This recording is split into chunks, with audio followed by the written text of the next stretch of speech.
Hi, everybody. This is Saad. Hope that your new year is off to a good start. I hate to have to talk about these people because they are truly execrable, but here we go. Today I'll be talking about what I think might be the same person because we've never seen them in the same room together. Occasional Cortex AOC and the walking idea pathogens guy, Justin Trudeau. Let me start with Justin first. This is what I said many years ago when I was asked about Justin Trudeau. Here we go. This was, I think, in 2017. Justin Trudeau is an utter disaster on many, many fronts. And I say this not to be disrespectful, not to be bombastic in any way, but I genuinely mean it when I say the following. If I were to take in my 23-year professorial career, it's now 27 years, the absolute dumbest undergraduate student that I've ever had, that student would be approximately 100 times smarter than Justin Trudeau. I've since revised that to 1,000 times smarter. This is a guy who, until he was 40 something, his biggest claim to fame was that he was a snowboarder and a substitute drama teacher, and now he is the leader of one of the most important Western countries in the world, and we've elected him 3 times in Canada. So why am I reminding you of my views of Justin? It's because he was recently on a French Canadian show where he basically argued that vaccine hesitant people are, extremists. They are very often racists, misogynists. So that's the exemplar, that's the epitome of the person who is vaccine hesitant. They are racist, misogynist, extremist pigs. Now, of course, never want to let pesky reality or pesky data alter his views. Here is what the actual results are. This is from August 11th, 2021, in an article published in Maclean's magazine, which is arguably the biggest magazine in Canada. Typical vaccine hesitant person is a 42-year-old Ontario woman who votes Liberal. This is from an Abacus polling. So the typical person who is vaccine hesitant is a 42-year-old Liberal. Justin Trudeau says the typical, it's a hick. It's someone who sleeps with their sibling, who's toothless, who's a extremist, a racist, a misogynist. This is the head. This is the steward of the country.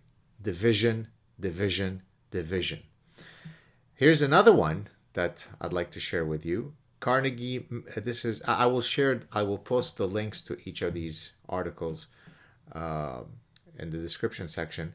Americans with PhDs are the most reluctant to get vaccinated against COVID, study finds.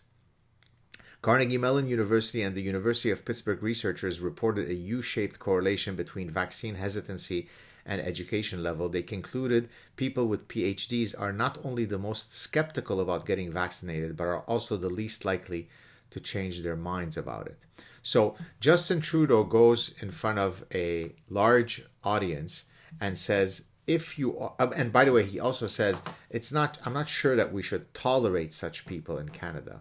So the prime minister of a country goes on TV, says that, doesn't use persuasive strategies to say, here is why scientifically, here are the 73 reasons why, if you are vaccine hesitant, you shouldn't be. And let me try to persuade you with data, with science, with evidence-based thinking. It's much easier to simply say, if you are vaccine hesitant, you are a hick, you're uneducated, you're an extremist, you're a misogynist, you're racist. I'm surprised that he didn't add transphobic and Islamophobic. I mean, it would have been a much more compelling argument. So the typical person in Canada, 42-year-old liberal woman, US study finds that people with PhDs are the most likely to be vaccine hesitant. But again, data, reality, science, common sense are no barriers to spewing nonsense when you are the Prime Minister of Canada. So that's story one. Story two, female version of Justin Trudeau, occasional cortex, AOC.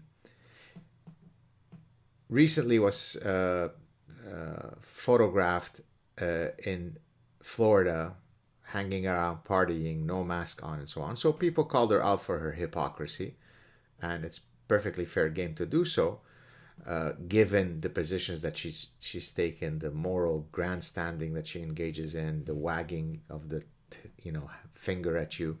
A morally whole person, someone who is not a moral hypocrite, then their actions and their stated positions are congruent with each other. When they're not, people call you on it. So rather than offer a worthy rebuttal as to why the people who were accusing her of moral hypocrisy might be wrong, instead, like the good 14-year-old mean girl high schooler that she is, she said all the people who are criticizing her are sexually frustrated Republicans who are frustrated because they can't date her. Now, I want you to pause for a second. Think about Justin Trudeau now has been Prime Minister in Canada since 2015. He genuinely, I truly mean that, he is substantially dumber than my glasses. Okay? He never has uttered a single syllable that demonstrates deep thought, that demonstrates that even if he's wrong, he has a tree of knowledge that allows him to arrive at his positions. He's just a random AI bot that generates platitudes of wokeness. Okay? This has nothing to do with me being liberal or conservative or anything. I call it as I see it. I've called it for many, many years. I warned people for many years about him. Go to one of my early Joe Rogan chats where Joe Rogan said, "Oh yeah, Justin Trudeau, I like that guy," in which I had at the time corrected his false belief many years ago. But in any case, so you've got Justin Trudeau, who's Prime Minister of Canada, and no amount of scandals, no amount of ethical breaches, no amount of insane policies have caused Canadians to reject him. So that's one. Then you've got someone who is now one of the leaders of the Democratic Party in the US, who acts as though she's a petulant 13-year-old. Truly indistinguishable. I mean, think about historical politicians that the world has seen and how they conduct themselves, right? And then think about occasional Cortex and her behavior. Anyone who accuses her of anything is a sexually frustrated Republican who is frustrated because they can't date her. By that logic, all of the Democrats who were obsessed with Donald Trump were obsessed because they were sexually frustrated because they wanted to be sodomized by him, literally, sexually. And the fact that, so Adam Schiff, has a major hard-on for Donald Trump because ultimately he is sexually frustrated because he can't sleep with Donald Trump. That's a human being who is one of the most powerful politicians. A few days ago, she was serving me a drink in wherever, Boston. A few days later, she is the intellectual luminary that we don't deserve.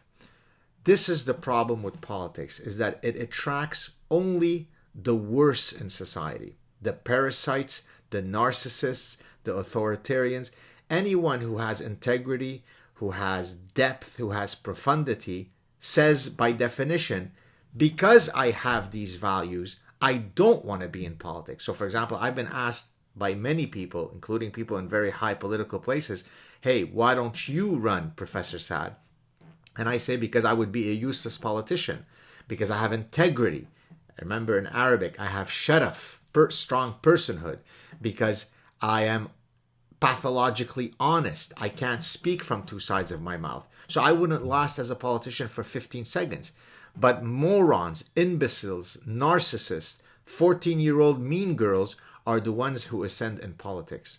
So maybe it's time to bring back the old Platonic ideal of the philosopher king. Happy New Year, everybody. Cheers.